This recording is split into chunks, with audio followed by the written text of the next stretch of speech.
should be sharing a slide now. And I'll just add, just before I continue, that one of the interesting problems, even in California, is that it turns out that they have no idea what the fines are going to be for violating certain things. And I think that's a big uncertainty even in California. And perhaps we'll find out what's going to happen there. So my name is Michael Richardson, and we've talked, this is a little bit about our agenda. We've talked about the regulatory situation. And we have a couple of just blocks of material that we're going to go through and some places for some questions. And we'll kind of locate the break at the top of the hour, wherever that fits in to the content. Um, and if you are the marketing or other kind of person involved in an IoT project, um, that we encourage, and your technical people are not here today, that our quick guides and the recordings and other things are available. Um, and but Really, this has got to be a team effort. So I want you to kind of through this whole process. There are a lot of marketing questions as well as technical questions about software updates, and I think it's important to deal with that. So let's talk about update anxiety. Um, Here's some screen captures. The one on the right I got just at the end of I saw it online. I caught it just at the end of August. I was a little bit shocked to read that. If you can't read it, the screen on the right says it's taking a bit longer than expected, but we'll get there as fast as we can. And I'm like, wow, that's sure honesty about the process, right? And many people are experience with software updates is typically on a Windows platform, where they want to get some work done, probably urgently. Perhaps they even want to get on a webinar and present or something like that, and they discover their computer's decided that this is the right time for it to update, and it won't let them do anything else. And it may take some time, and in some environments and some corporate networks, it's going to take hours to get an update at times there. And so I think people have a lot of anxiety around this. And part of the problem is, despite the systems have gotten better, that people remember the bad days. And here's a little message on this Windows 10 update, and it says your files will be right where you left them. And I was looking for art and interesting stuff about this, and I read this, and I was just shocked to see this. I don't really manage Windows computers. I don't use one, but for a long time. But I was kind of like, why would they need to tell people this? And the answer is because, in many times before, when you went to get something upgraded, maybe even brought the computer physically into a shop to be upgraded, and you went from Windows 98 to Windows 2000, was a complete reinstall. And then you'd ask, what happened to my files? Where did they go? And sometimes they're not even on the computer. And so clearly this was an issue people were concerned about, and so it was important to tell people that their files will still be there, right? Um, and it just wasn't always true. People were used to the concept that if your computer updates, basically you've just lost a week of your life reconfiguring everything. Now it's gotten a lot better. We need to acknowledge, for the desktop people, and the Mac is on the right. Do you want to install the updates now or try tonight, later restart? People have got a lot more choices in this kind of stuff. But as an IoT vendor, you really need to think that this is the environment you're going into. You have anxious users. If you talk about updates, they're like, oh my God, is that going to work? And so that's something we really need to address upfront with them, of what's going on. So what normally happens in an update process? Typically, a device, it probably contacts some kind of an update service on a periodic basis, and it says this is the most recent version. Then there's some kind of a download that goes on. It could take seconds. It could take some longer time. And ideally, the download is verified. First of all, to see that it's a legitimate download, it's a legitimate update. It's not malware being installed. And secondly, just to make sure that the update is in fact complete and intact, because there's lots of ways of downloading that potentially involve a situation where the file may not be arrive completely, or it may not in fact be the right file for the right device, or something like this.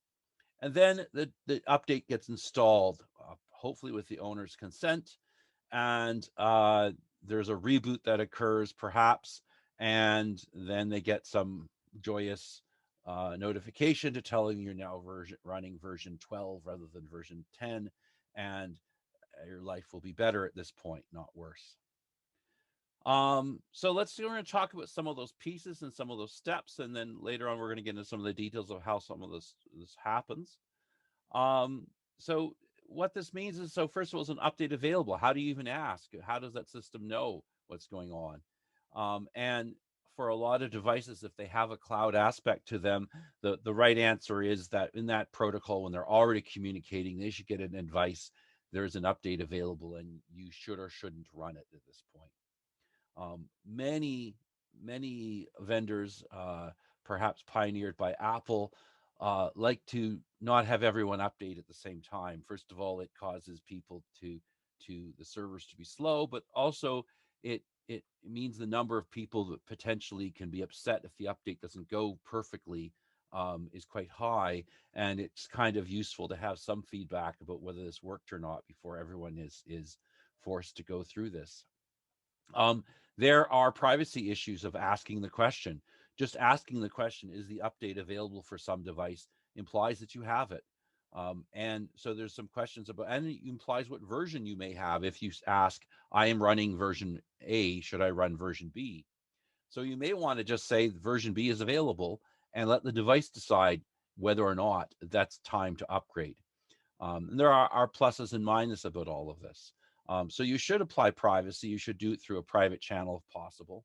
And you should make sure that you're asking a server that belongs, clearly it can be identified as belonging to your company, but perhaps not as detailed as which device it is. If you make many devices, that's very good to have one update server. The alternative is that some intrusion detection system or ISP monitoring system that's looking for malware may see this weird connection to some place and may say, oh, this could be malware looking for its command and control channel, and may become suspicious. So that's something to do. DNS is a good way to distribute update information. It has some privacy advantages, even though the DNS isn't clear, because it's not always, it's cached and it doesn't always necessarily save a lot about who owns what. So that's a useful thing, but please use the local DNS if you can, because it's more privacy preserving than asking Google DNS, for instance. So you download the image. The obvious simplest one is use HTTPS to your site. Okay, make sure your site, again, and we're talking more about this, really belongs to you. Um, and you want to avoid stampedes. It provides no good experience to users. You want to have them randomized as to what minute of the hour or hour of the day or even day of the week that they do their update. And probably even in the case of urgent security related updates, you probably don't need everyone to update on the same day, as long as within 2 or 3 days you're pretty sure that everyone has updated. Um, Allow the users to defer the up download for a period of time. There's a lot of situations where they know that that they're not in a place where they have bandwidth, particularly for wearable devices. The update may be going through their phone. They may not want to download over LTE. They may not want to download from the hotel Wi-Fi, which may charge them by the byte or some other thing like that. So let them defer it, and ideally, actually let them download it in if it's going to their phone or their computer for before it goes to the device. Um, Let them download it and then take it to the device, and think about devices that may be at their cottages or other places with poor amounts of bandwidth. And that's kind of an important process is there. It also lets them cache the firmware. Um, they may decide they don't like the update and they want to roll back and they want the previous version available. So think about these things as there. And we're going to talk about double buffered systems and single buffered systems later on. But just to be clear, that single buffered system usually can't download the image while it's running a different image. So one of the download anti-patterns I just talk about is one where a content distribution network is used. And the environment is that it says any update, and you may ask, your company update.example.com, and it says to you, go get this file from this strange URL that no one's ever heard of. And so then what happens is that some IDS or other system is going to say, well, I've never heard of this. This has nothing to do with this example.com. I think this might be malware. And this is increasingly common in the homes, that people do have systems that detect this. ISPs are deploying this kind of stuff. There's an RFC called 8520 involving manufacturer update MUD files, manufacturer update description files.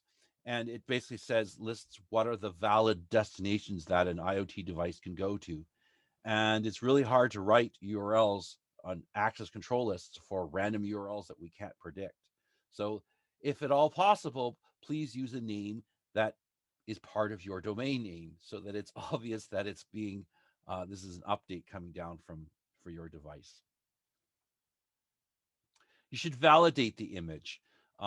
Pretty much Apple stores and Android and almost all Linux machines and Windows machines and Apple machines, pretty much all of them, when they download an update, they go through a signature validation system. They have um, trust anchors that they use that are come built in, that allow them to verify the content that they are actually installing is legitimate, comes from the manufacturer, and is appropriate for that device.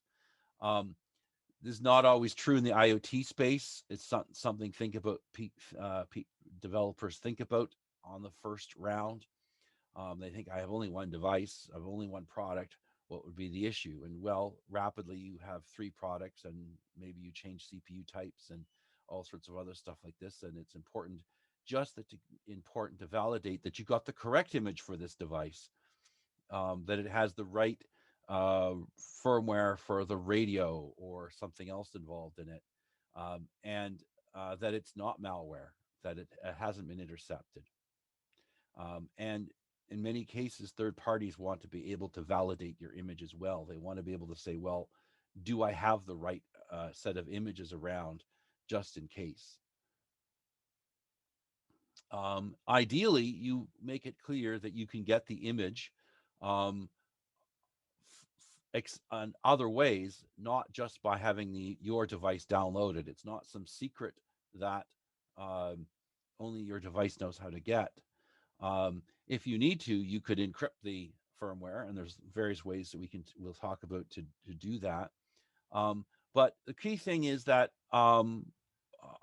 researchers and other people would like to be able to see what's going on with your device, see how often you provide updates. And particularly in enterprise environments, they don't necessarily want to update all the devices at the same time. And they don't necessarily want every device to download everything all the time. As I said before, allow your image to be downloaded and cached, and then perhaps carried on some other media to the places where it's needed.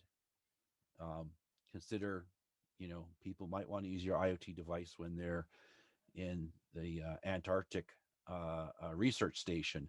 That may be a very interesting place for them to bring their set of nice headphones or something like this, but the bandwidth there is pretty pathetic.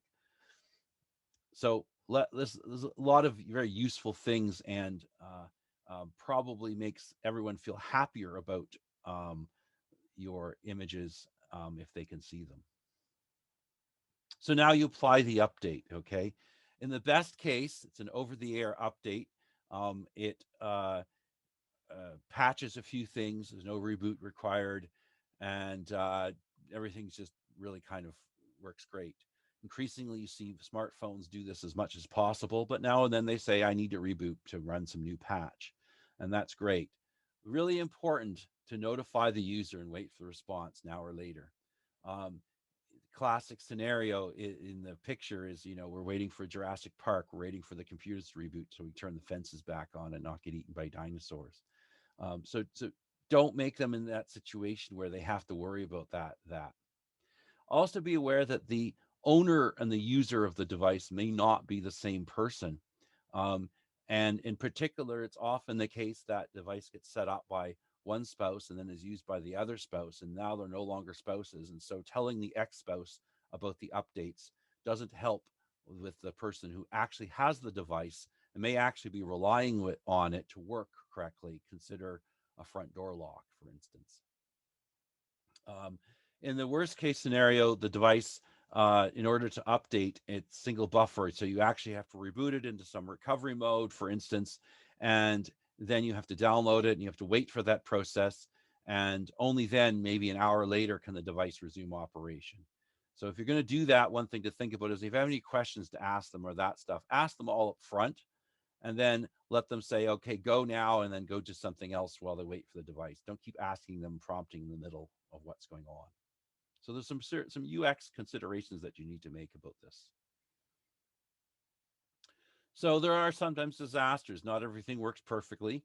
And why and how it happens is and whose fault it is, well, that's for internal review committee to figure out. But everyone would be happier if you acknowledge that it's possible that the update goes poorly.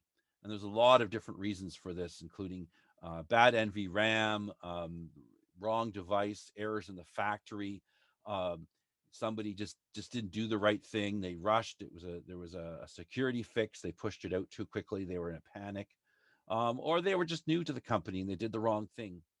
So the question is, what happens when there's a disaster? What kind of recovery is possible? Is the device a brick? Are there ways of getting it to run the previous version, or are there ways to get it back into a state where it'll accept an update through some other mechanism? Can the device be opened to push some button? Can it be done with a regular person with regular tools?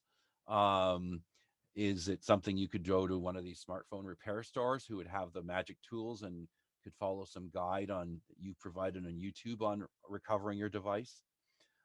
So just assume that it could happen and that you probably need to have some process of dealing with this. Um, and what you don't want is people to return the device to the store and demand a refund because the device broke, because that's not good for your reputation and it's not good for your finances. So some thinking about what happened due to the thing. And some of the most terrible kind of scenarios, the device rebooted, everything seems to work well, but for some reason it doesn't have a working network anymore, which means that it's impossible to update because it can't get on the network to do the update, and it's the network that's broken. So this is something to think about, and it's probably actually something that may happen most often inside your organization when they test things out, and they might like to recover themselves. And that's something to think about, that you're actually just reducing your own hassle by having a recovery system of some kind. So at some point, your device may no longer uh, have any relevance or generate the right revenue for you, or and you decide that you're going to no longer support it. One of the regulations that I'm not sure which we talked about earlier is that that duration of time is now supposed to be announced at time of purchase. So one of the things that made this very obvious was in 2016, Google had bought this company Revolve, and they decided that they would obsolete those devices. This was a smart hub that was supposed to manage all the other devices in your home, and so it started in 2011 and it died in 2016. Um, so smart hubs are pretty important and they manage all the other devices, but the one I think maybe you should think of, what you could think about is, well, if I'm making a smart lock and it no longer gets software updates and it should now be replaced, what state should the lock be in? Locked? Unlocked? um, should it unlock as many times as you like and now refuse to lock, emphasizing that it needs to be replaced? Um, that's how I would plan the device to die. Um, and that's probably the right answer for the home, and it's probably the wrong answer for this plane, which has some doors that seem to be open. Um, so you think about this. What kind of things at the end of the device lifetime do I have to think about? Is there configuration that I need to get off the device that I might not otherwise have supported Do I need to have one final firmware update that makes the device easy to transition to maybe your next version of your product, for instance? Is the personally identifiable information in the device that could be recovered when it goes into a landfill? And that's something that we need to think about at the end of that lifetime. And ideally, you've thought about this at the beginning, because as wonderful as your device is and as long lasting as it is, and at some point, there are devices that may just simply break and need to be recycled.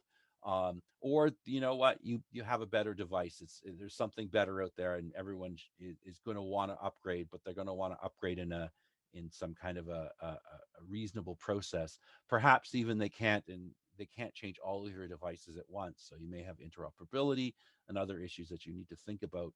Essentially, at least, maybe not at the beginning of the lifespan, but at least partway through the lifespan, you need to think about, okay, what is my plan at the end of this device's lifespan?